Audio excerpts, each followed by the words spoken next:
Mga igsoon, magtopic na punta karon about gihapon sa kamatayon.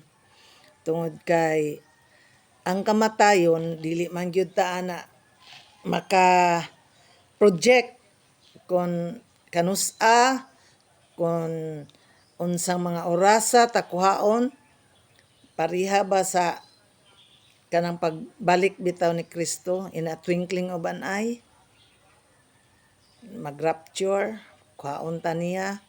Pero ang kamatayon pud gihapon dili nato ma-project kon kanusa ta itugyan sa Ginoo nga mamatay na ta. Pero naapo ko i-share sa inyo bahin anang kamatayon mga igsoon. Death is an open door sa ato ang bag-ong to our final destination. Mao nay gibutang ana nga di ta mag-worry pero we should be ready all the time nga diri ta sa kalibutan tungod kay sa dihang moabot ang kamatayon. Remember this, death is an open door for our final destination. It's either you will be in the lake of fire, sa impyerno ka, or you will be in paradise, sa heaven. So mao na akong i-share kaninyo nga diri pa lang sa kalibutan duna nay life after our death. Kay sa dihang mamatay ka igsuon, ang imuha sa dihang mabugtuan ka sa imuhang gininhawa, automatic na mo separate ang imuhang espiritu sa imuhang lawas og diretso na nga mopaingon sa moatubang sa Ginoo. Ato mo tagaan og kuan ana mga igsuon kay duna gid nay mabasa nato diri nga it is appointed unto man in the book of Hebrews. It is appointed unto man once to die, and after this is judgment. Sa dihang mabugtuan ka igsuon, automatic nga mo gawas ang imoang espiritu paingon gid na matubang sa Ginoo. Dili na ta madala anang mga 40 days nga magbiyo-biyo pa sa kalibutan kay it's only Jesus sa panahon sa dihang si Jesus ang namatay. Nagbiyo-biyo pa siya 40 days sa kalibutan. Ayaw magtuo nga hasta ta magbiyo-biyo pa ta diri kay wala na nasulat sa we are dealing with the Bible.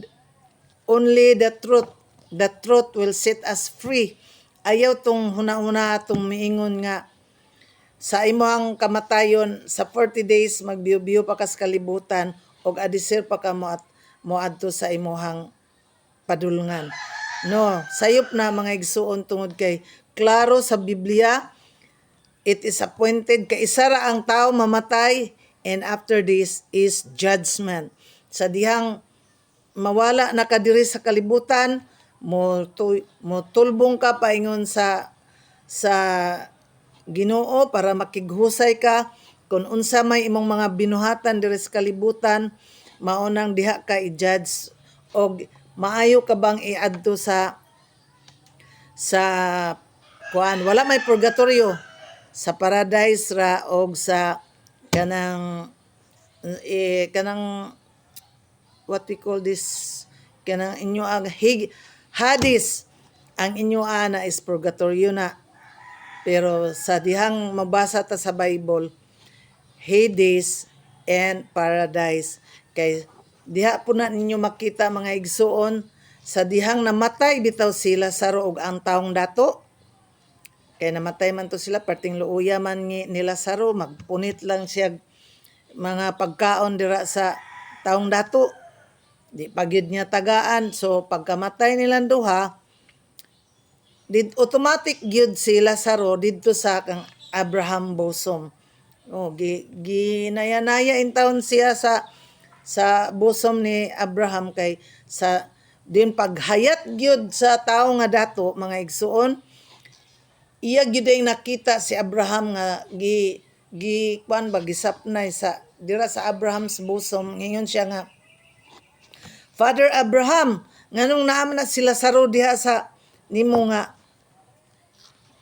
iyang gisaysay og unsay kahimtang ana. Din giingnan siya nga ayaw kay sa dihang naapamos kalibutan si Lazaro na puno og kasakitan, whereas ikaw nagpuyo kag kasaganahan, di magay ka manghatag momho ra intaw imong ipakaon kang Lazaro. So karon ako siyang gisapnay para gilingaw gid nako siya diri nga para sa iyahang nahimutangan sa una maayo na iyang kahimtang sa iyang kamatayon. So insya iya pag yung gisugo bitaw nga paaniya na si Lazaro diri ipadip ang iyahang kuan para ituslo sa iyahang dila para kuanan lang man ang iyahang tang mabugnawan man lang. Pero giingnan man pud siya ni Abraham nga dili na si Lazaro makaanahan nimo kay nag-uwang na. Dunay nag-uwang na to ang Hades. So nagsuffer diretso gyud siya nga nagsuffer na siya sa Hades. Ug sa kuan pa na sa Katoliko biya na kay purgatorio. Pero wala ta makabasa sa Bible og purgatory kundili paradise ra og Hades kay after ana gyud sa White Throne Judgment didto naman din na itambog ng Hades sa Lake of Fire og adto na din ta sa heaven anang mga panahon na. Pero dili sana nato ikuan ang topic ana tungod sa kay ang aton topic is ang kamatayon nga sa dihang naata sa kalibutan mga igsoon kinahanglan maghimo gitag mga maayong ikahimuot sa Ginoo mga igsoon. Pero ang number one gid ana mga igsoon, grasya sa Ginoo nga matagaan ta og salvation. Dili na ingon nga pinaagi sa imong trabaho, pinaagi sa imong mga good works, pinaagi sa imong pag-donate sa mga simbahan or paghatag sa mga kay that is good works man. Ang gipangayo it is not for good works nga mahimong makapahilangit nimo. Usa lang na kundili ang grasya og ang imong pagtuo diha sa Ginoo. Ephesians 2:8 akong ibilin sa inyo mga igsoon. It is for by grace that you are saved through faith, not of your works, lest any man should boast.